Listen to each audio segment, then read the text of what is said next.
जय श्री सीताराम। लग्न कुंडली के अलग अलग भाव में जब ग्रह होंगे और जब उनकी महादशा चलेगी तो वो अपनी महादशा में कैसे फल देंगे इस बारे में हम डिस्कस कर रहे हैं। और आज के इस वीडियो में हम बात कर रहे हैं केतु महाराज के बारे में।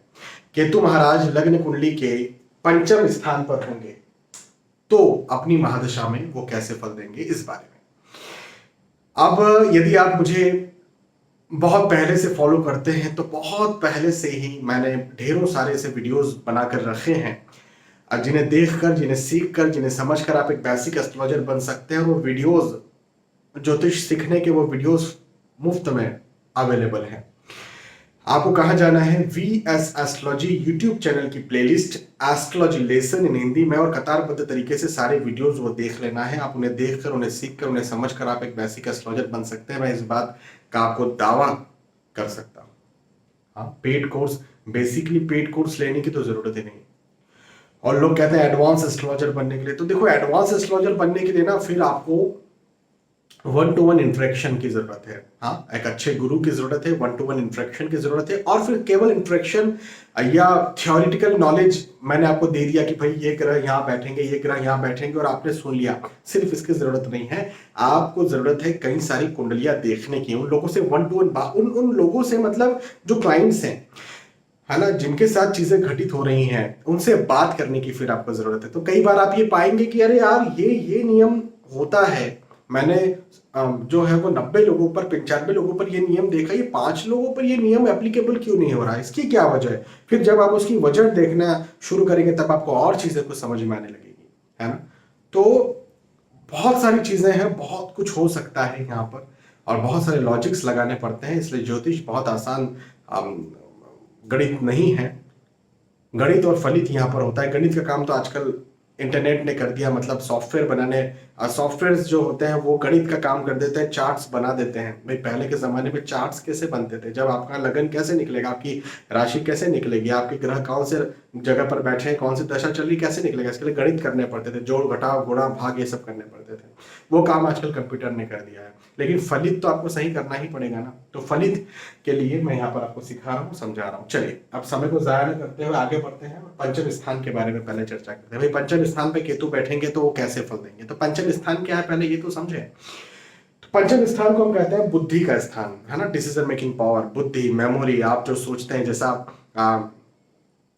आप एज्यूम करते हैं, एजम्पशन करते हैं, है ना, उसका भाव है पंचम भाव। पंचम भाव संतान का भाव, खासतौर पर पहली संतान का भाव कहा जाता है। पंचम स्थान जो है वो अनसर्टेन गेन, जैसे होता है ना, शेयर मार्केट से अचानक से लाभ होगा, किसी को जुए सट्टे में लाभ हो जाता है, तो पंचम भाव इसके लिए भी देखा जाता है। हालांकि जुआ सट्टा को मैं कभी भी प्रमोट नहीं करता हूँ, मैं हमेशा उसके लिए मना ही करता हूँ। तो एक चीज तो ये। अच्छा, पंचम स्थान एजुकेशन का स्थान है, खासतौर पर प्राइमरी एजुकेशन के लिए पंचम स्थान को देखा जाता है। शरीर में देखें तो पेट की समस्याएं या पेट को पंचम स्थान से देखा जाता है। और चूंकि संतान है तो ऑब्वियसली फिर कोई गर्भवती कब होगी, है ना, किसी को बच्चा कब होगा, उसके लिए भी पंचम स्थान को खासतौर पर देखा जाता है। तो ये तो हो गया। अच्छा, पंचम स्थान पर केतु बैठेंगे तो केतु कौन है? केतु एक विश्लेषण करवाने वाले ग्रह है, केतु एक एनालिसिस करवाने वाले ग्रह है, केतु रिसर्च करवाने वाले ग्रह है। तो रिसर्च करवाने वाले ग्रह बुद्धि के स्थान पर बैठ गए, मतलब ये बात निश्चित है कि जब भी केतु की दशा आएगी इंसान का दिमाग बहुत तोड़ने वाला, रिसर्च करने वाला है, एनालिसिस करने वाला है। वो पॉजिटिव होगा, नेगेटिव होगा, उस बारे में अभी हम बात करते हैं। अच्छा, केतु महाराज का एक काम है कि केतु महाराज का एक कहना है, केतु महाराज का एक बिहेवियर है, एक नेचर है, वो ये कि मैं जहां बैठूंगा, केतु महाराज कहते हैं, मैं जहां बैठूंगा वहां के तो फल दूंगा, लेकिन जहां बैठूंगा वहां से 5वें, 7वें और 9वें भाव के भी फल दूंगा। यहाँ से 5वां भाव क्या है? 1 2 3 4 5, मतलब भाग्य स्थान इसे कहते हैं। भाग्य का, पिता का स्थान, धर्म का स्थान, अध्यात्म का स्थान कहते हैं, हायर टू हायर एजुकेशन का स्थान कहते हैं। तो यहाँ के भी फल देंगे। केतु महाराज लाभ स्थान के 11th हाउस के भी फल देंगे। ये 11th हाउस है लग्न कुंडली का, लाभ स्थान है, आय का स्थान है, प्रतिष्ठा का लाभ है। और साथ ही साथ ये जो स्थान है, ये आसपास के जो आपका एटमॉस्फेयर है, आपका जो सर्कल है, दोस्त, रिश्तेदार, दूर के रिश्तेदार, है ना, उनका भाव भी है। अच्छा, ये भाव जो है लग्न का भाव है, यहाँ के भी केतु महाराज फल देंगे। लग्न मतलब आपका खुद का व्यक्तित्व, आपकी पर्सनालिटी, आप कैसा बिहेव करते हैं दूसरों के साथ, आप खुद के बारे में कैसा सोचते हैं, दूसरे आपके बारे में कैसा सोचते हैं, आप कैसे दिखते हैं, कैसे चलते हैं, कैसे बोलते हैं, आपकी सफलता इस बात पर ऑब्वियसली ना, आपकी सफलता इस बात पर निर्भर करेगी कि आप खुद को कैसे देखते हैं। हम्म आप खुद को कैसा देखते हैं, और उसके लिए लग्न मजबूत होना बहुत जरूरी है। आपका स्वास्थ्य भी लग्न का स्थान है, चाहे मानसिक हो चाहे शारीरिक स्वास्थ्य हो। चलिए, तो ये मैंने आपको समझा दिया। अब ये समझते हैं कि केतु महाराज कब अच्छे फल देंगे और कब बुरे फल देंगे। तो देखो, कोई भी ग्रह हो वो इस आधार पर अच्छे या बुरे फल देता है कि वो योग कारक है या मारक।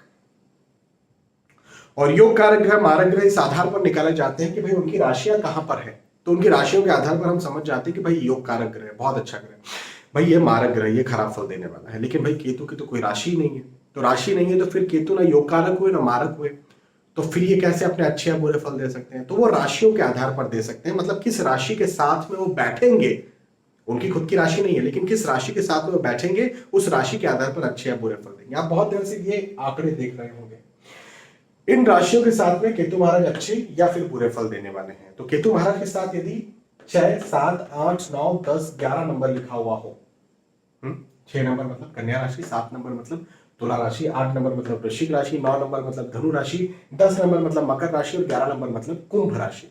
यदि ये नंबर्स, ये राशियां यदि यहाँ पर लिखी हुई हो तो केतु महाराज के अच्छे फल मिलेंगे उनकी दशा में, इस बात को आप जान लीजिएगा। लेकिन यदि ये नंबर्स लिखे हो 1 नंबर, 2, 3, 4, 5, 12, 1 नंबर मेष राशि, 2 नंबर वृषभ राशि, 3 नंबर मिथुन राशि, 4 नंबर कर्क राशि, 5 नंबर सिंह राशि, 12 नंबर मीन राशि, यदि ये राशियां लिखी हुई हैं, ये नंबर्स यहाँ पर लिखे हुए, तो केतु महाराज के खराब फल देखने को मिलेंगे उनकी महादशा में। ठीक है, अब ये तो आपने समझ लिया अच्छे फल इन राशियों के साथ, बुरे फल इन राशियों के साथ। इसका स्क्रीनशॉट ले लीजिए या फिर लिख लीजिए इनको आप। लेकिन अच्छे और बुरे फल तो समझ लीजिए कि इन राशियों के साथ अच्छे, इन राशियों के साथ बुरे, लेकिन कौन से अच्छे और कौन से बुरे, क्या अच्छे क्या बुरे, इस बारे में समझते हैं। तो मान के चले पहले अच्छे फलों के बारे में चर्चा करते हैं। इन राशियों के साथ में केतु महाराज जो है वो बैठे हुए हैं यहाँ पर पंचम स्थान पर। तो केतु महाराज की जब भी दशा आएगी, व्यक्ति ना बौद्धिक दृष्टिकोण से बहुत शार्प हो जाएगा, बहुत एनालिसिस करने वाला हो जाएगा, मतलब कि डीप एनालिसिस करेगा, डीप रिसर्च करेगा, और डीप रिसर्च करके उसको लाभ भी मिलेगा। उसने जो रिसर्च किया, जो एनालिसिस किया, उसको माना जाएगा, दुनिया उसको मानेगी, दुनिया उसको समझेगी। मतलब ऐसा नहीं कि कुछ भी रिसर्च कर लिया, रिसर्च किया और उस रिसर्च से उसको लाभ भी मिलेगा। मतलब मैं कुछ बिजनेस कर रहा हूँ, उसमें मैं रिसर्च कर रहा हूँ। जैसे एक एग्जांपल की बात करूँ, मैं एस्ट्रोलॉजर हूँ, अब मैंने बहुत सारी किताबें पढ़ी हैं, बहुत सारी चीजें सीखी हैं, बहुत डिग्रियां ले ली, चलो ले लिया, ठीक है, लेकिन मेरा खुद का अपना क्या रिसर्च है। डिग्रियां लिया, किताबें पढ़ी, वो तो दूसरों ने रिसर्च किया, उसको मैंने पढ़ लिया, लेकिन मैंने भी तो कुछ चीज अपनी जिंदगी में पाई होगी ना। जब मैंने बहुत सारे लोगों से बात किया तो मैंने क्या समझा, तो मैंने, हो सकता है मैंने कुछ चीजें पाई। अब वो जो चीजें पाई, वो जो चीजें समझी, जब मेरे पास कुंडली एनालिसिस के लिए लोग आते हैं और मैं उन पर लगाता हूँ वो चीजें, उन्हें उस चीज के बारे में सलाह देता हूँ या वैसे प्रेडिक्शन देता हूँ, तो वो वही कुछ समय बाद आकर के बोलते, सर क्या आपने प्रेडिक्शन दिया, या सर क्या आपने उपाय दिया, बहुत अच्छा काम किया। तो मेरा जो रिसर्च किया था वो रिसर्च काम किया किसी और के लिए, है ना। तो ये काम की बात है। तो ऐसी स्थितियों को केतु महाराज पैदा कर देते हैं। पढ़ाई में बहुत अच्छा रखते हैं, स्वास्थ्य बहुत अच्छा रखते हैं, भाग्य, देखो व्यक्ति जो है ना, भाग्य से व्यक्ति को साथ मिलता है, लेकिन केतु महाराज रिसर्च करवाते, ये तो समझ लिया, लेकिन केतु महाराज का दृष्टि अध्यात्म के स्थान पर पड़ेगा ना, तो अध्यात्म में भी रिसर्च करवाते हैं। अध्यात्म में रिसर्च मतलब श्रीमद् भगवत गीता में रुचि हो जाए, श्री रामचरितमानस में, रामायण में रुचि हो जाए, भगवान में रुचि हो जाए, ग्रंथों में रुचि हो जाए, वेदों में रुचि हो जाए, हमारे शास्त्रों में रुचि हो जाए, ज्योतिष शास्त्र में रुचि हो जाए, ऐसी स्थितियों में भी केतु महाराज यहाँ पर डाल देते हैं। बहुत अच्छी बात है। तो ये है कि भाग्य बहुत अच्छा साथ देता है। लाभ के स्थान पर प्रभाव डालते हैं केतु महाराज, तो आय, इनकम, पैसा, प्रतिष्ठा बढ़ा देते हैं, चाहे नौकरी हो, चाहे व्यवसाय हो, चाहे प्रोफेशन हो, बहुत उन्नति देते हैं व्यक्ति को, पैसे, धन, नौकरी, व्यवसाय के दृष्टिकोण से। केतु महाराज का प्रभाव जब लगन पर पड़ता है तो व्यक्ति ना एकांत प्रिय हो जाता है। एकांत प्रिय मतलब उसको ना एकांत ज्यादा अच्छा लगता है। उसको बहुत लोग के सर्कल में जाएगा ना तो उसका दम घुटेगा, लेकिन वो अकेला रहेगा ना तो बड़ा खुश रहेगा, ये जरूर है। लेकिन अकेला रह करके वो एक फोकस्ड रहेगा, जिस चीज के लिए फोकस होगा उसमें वो बिल्कुल धमाल मचा देगा। हाँ, जैसे बल्ब का जो है वो इन्वेंशन हुआ, तो एडिसन जी ने बल्ब का इन्वेंशन किया, और वो तो बंद कमरे में, अकेले कमरे में किया ना, वो बीच दुनिया के बीच में या फिर एक ऑडिटोरियम में चले गए होंगे, बहुत सारे लोग बैठे होंगे और वहां पर रिसर्च कर रहे होंगे बल्ब का, ऐसा तो नहीं था, है ना, अकेले कमरे में किया, लेकिन वो जो इन्वेंशन हुआ उसने पूरी दुनिया में धमाल मचा दिया। तो ऐसी स्थिति पैदा हो जाती है जब अच्छी राशियों के साथ केतु महाराज बैठते हैं, तो व्यक्ति फोकस्ड हो जाता है, अकेले में चीजों को समझता है, पढ़ता है या उसके लिए तैयारी करता है और वो दुनिया में धमाल मचा देती है।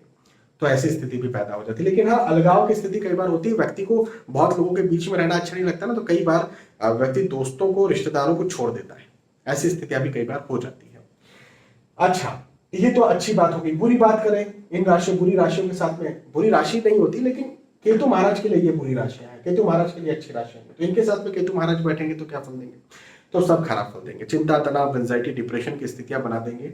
ये 2 नंबर और 3 नंबर को याद रखिएगा। ये वृषभ राशि और मिथुन राशि में केतु महाराज नीच राशि के हो जाते हैं, और 8 नंबर 9 नंबर वृश्चिक राशि, धनु राशि में केतु महाराज उच्च राशि के हो जाते हैं। तो नीच राशि में यदि केतु महाराज आ गए तब तो चिंता, तनाव, एंजाइटी, डिप्रेशन की स्थितियां बना देंगे। क्यों? क्योंकि इंसान ज्यादा सोचेगा ना, ज्यादा सोचेगा, जिसको बोलते हैं हम ओवर एनालिसिस, ओवर थिंकिंग, है ना, उसकी साइकोलॉजिकल समस्याओं को ये पैदा कर देगा, साइकोट्रिक समस्याओं को ये पैदा कर देगा केतु महाराज।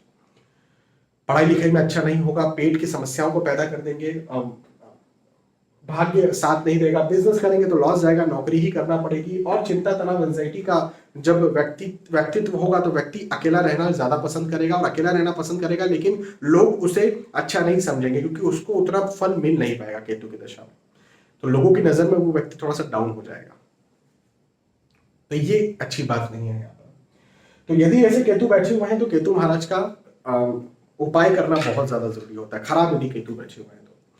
और उपाय क्या करना चाहिए? तो केतु महाराज के उपाय में ओम कें केतुवे नमः इस मंत्र का जाप करना चाहिए। आपको मैं एक रास्ता बता देता हूँ। VS एस्ट्रोलॉजी यूट्यूब चैनल की प्लेलिस्ट सभी ग्रहों के सटीक उपाय, इस प्लेलिस्ट में जाइए, वहां पर आपको जो जो वीडियोस देखने को मिल रहे हैं उनमें से केतु का वीडियो आप देखिए, और केतु के वीडियो में जैसा जैसा मैंने बताया है वैसा वैसा आप कीजिए। मुझे लगता है केतु महाराज यदि इन राशियों के साथ, अपनी शत्रु राशियों के साथ में बैठे हुए हैं, तो केतु महाराज की कृपा रही और यदि वो उपाय आपने किए तो केतु महाराज के खराब फलों में कमी देखने को आपको मिल सकती है।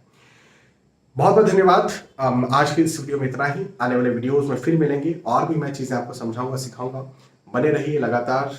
मैं भी आपको सिखाते रहूं, ज्योतिष के प्रति जागरूकता लाते रहूं, अंधविश्वास को दूर करता रहूं, पाखंड को दूर करता रहूं। सही एस्ट्रोलॉजी, एक पढ़ी लिखी एस्ट्रोलॉजी जो हमारे ऋषि मुनियों ने बनाई थी, वहां तक तो पहुंचना पता नहीं मरते दम तक पहुंच पाएंगे कि नहीं, लेकिन कम से कम उस धारा को, उस विचारधारा को आगे बढ़ाने के लिए, उस विचारधारा के प्रति एक सकारात्मकता के साथ, सही वैज्ञानिकता के साथ आगे बढ़ने के लिए मैं प्रतिबद्ध हूं, मैं कमिटेड हूं। और आप सभी सीखते रहिए। बहुत बहुत धन्यवाद। फिर मिलेंगे, तब तक के लिए जय श्री सीताराम।